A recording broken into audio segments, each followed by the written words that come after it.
kung mag-resign ngayon si VP Sara, ngayon na wala pa po yung articles of impeachment in the House.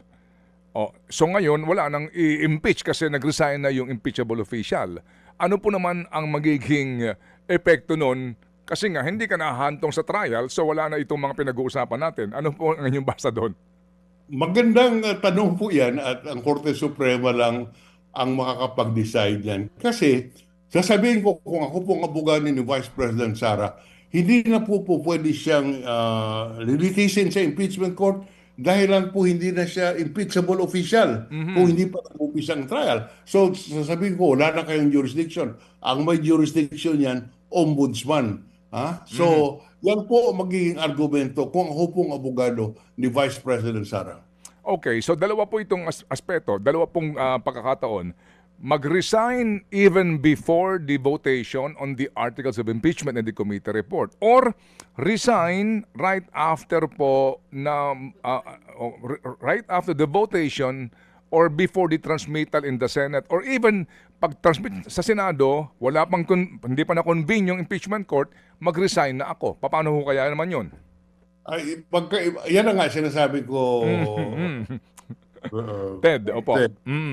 Yan pong resignation before the impeachment complaint is filed, referred in the Senate. Sa akin po, malaking argumento in favor of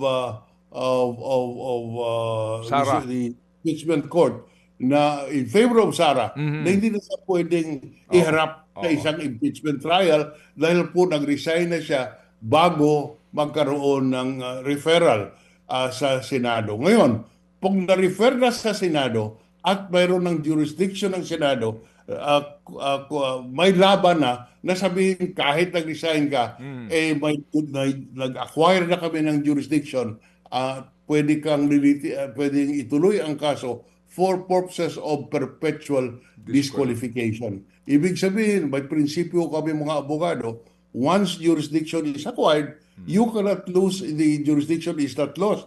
Dahil po sa ginawa ng isang akusado, you cannot benefit from your own misdeeds.